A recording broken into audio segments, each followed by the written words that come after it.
இப்போ நீங்கள் மானிப்பை சந்தையை பார்த்து கொண்டிருக்கிறீர்கள். இப்போ நீங்கள் பார்த்து கொண்டிருக்கிற இந்த வீதியில் தான் இந்த காணி விற்பனைக்காக இருக்குது. இஞ்சாலி பக்கம் இப்போ நீங்கள் பார்த்து கொண்டிருக்கிறது மானிப்பை இந்து கல்லூரிக்கு போகிற வீதியை பார்த்து கொண்டிருக்கிறீர்கள். இப்போ நீங்கள் நேராக பார்த்து கொண்டிருக்கிற இந்த முதலியார் கனகசபை வீதி அப்படி என்று சொல்லப்படுகின்ற வீதியில் தான் இந்த காணி விற்பனைக்காக இருக்குது. இந்த காணியினுடைய பேரை இப்போ நீங்கள் பார்த்து கொண்டிருக்கிறீர்கள் முதலியார் கனகசபை வீதி என்று. இந்த வீதியில் நீங்கள் நேராக போனீங்கள் அப்படி என்று சொன்னால் இப்போ நீங்கள் பார்த்து கொண்டிருக்கிற இந்த செல்லமுத்து கிரவுண்டுக்கு அருகில் தான் இந்த காணி விற்பனைக்காக இருக்குது.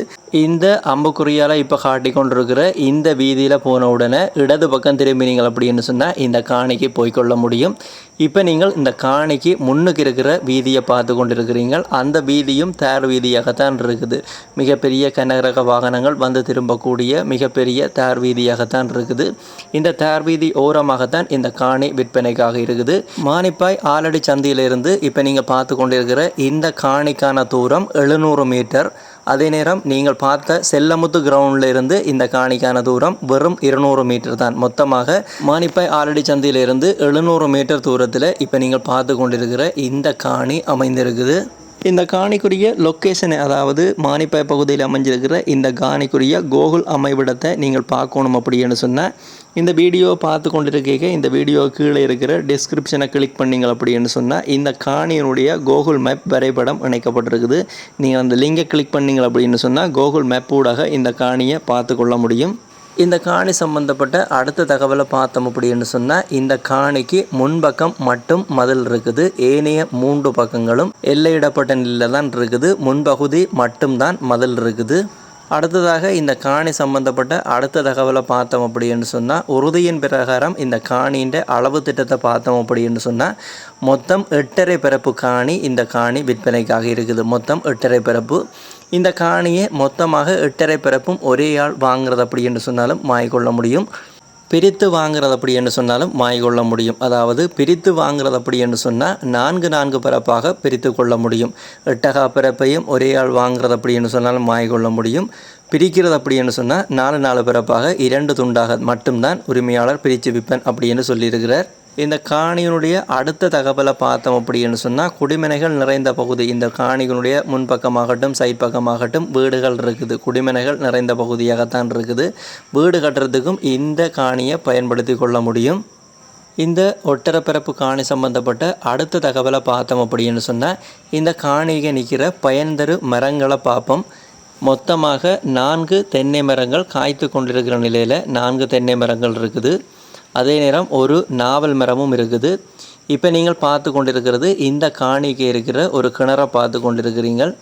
இந்த 8 பரப்பு காணிக்குரிய கிணறு ஒரு வெட்டு கிணறு இந்த காணிக்கு அமைஞ்சிருக்குது. கொஞ்சம் தூர்ந்த நிலையில் தான் இருக்குது. திருத்தப்பட வேண்டிய நிலையில் இருக்குது. இந்த 8 பரப்பு காணி அமைஞ்சிருக்கிற தண்ணிக்குரிய பிரதேசத்தை பார்த்தோம் அப்படின்னு சொன்னால் மானிப்பாயில் இந்த காணி அமைஞ்சிருக்கிற இந்த பிரதேசம் குடிக்கக்கூடிய பயன்படுத்தக்கூடிய நல்ல தண்ணி உள்ள பிரதேசம் அப்படின்னு தான் உரிமையாளர் சொல்லியிருக்கிறார். மானிப்பாய் பகுதியில் அமைஞ்சிருக்கிற இந்த 8 பரப்பு காணி சம்பந்தப்பட்ட முழுமையான தெளிவான விளக்கத்தையும் வீடியோவையும் முழுமையாக பார்த்துட்டோம்.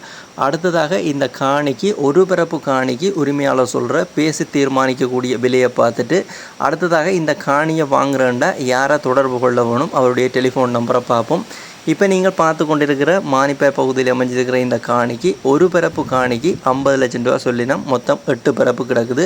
மொத்தமாக வேண்டும் பொழுது விலை பேசி கழிச்சு வாங்கிக்கொள்ள முடியும். நீங்கள் பிரித்து வாங்குறீங்க அப்படி என்று சொன்னால் ஒரு பரப்புக்குரிய விலை 50 லட்சம் தான். அடுத்ததாக மானிப்பாய் பகுதியில் இருக்கிற இந்த காணியை வாங்குறேன்டா யாரை தொடர்பு கொள்ள வேணும் அவருடைய டெலிஃபோன் நம்பரை பார்ப்போம்.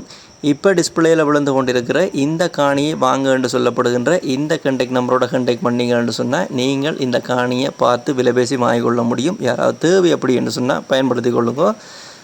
இதே போல் உங்களோட காணிகள் வீடுகளையும் நீங்கள் விற்கணும் அப்படி என்று சொன்னால் இந்த தளத்தில் விளம்பரப்படுத்தி கொள்ள முடியும். இப்போ இதில் விழுந்து கொண்டிருக்கிற இந்த விளம்பர இலக்கத்துக்கு தொடர்பு கொண்டீங்கன்னு சொன்னால் இந்த விளம்பர இலக்கத்துக்கு வைபர் வாட்ஸ்அப் ஊடாகவும் தொடர்பு கொள்ள முடியும். நீங்கள் உங்களோட காணியை வீட்டை விற்க போகிறீங்க அப்படின்னு சொன்னால் இந்த தளத்தில் உங்களோட தொலைபேசி இலக்கத்தோடு விளம்பரப்படுத்தி கொள்ள முடியும். யாராவது தேவை அப்படின்னு சொன்னால் விளம்பரப்படுத்தல் தேவைக்காக இந்த இலக்கத்தை பயன்படுத்தி கொள்ளுங்க. இந்த யூடியூப் தளம் ஒரு விளம்பரப்படுத்துகின்ற தளம் தான். இந்த தளத்தினூடாக நீங்கள் எந்த ஒரு வீட்டை காணியை போய் பார்க்குறீங்க போகிறீங்க, அதை வாங்க போகிறீங்கன்றாலும் அதனுடைய உறுதியல் தோம்புகள் ஆவணங்களை செக் பண்ணி பார்த்துக்கொள்ளுங்க. அதே நேரம் பணக்கொடுக்கல் வாங்கல கவனமாக இருங்க.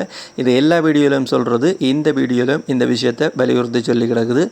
இந்த வீடியோ பதிவு சம்பந்தப்பட்ட முழுமையான தெளிவான விளக்கத்தை தந்துட்டேன். இந்த வீடியோ பதிவை இத்துடன் நிறைவு செய்கிறேன். மீண்டும் இதுபோல ஒரு நல்ல பதிவில் உங்களை சந்திக்கிறேன். நன்றி, வணக்கம்.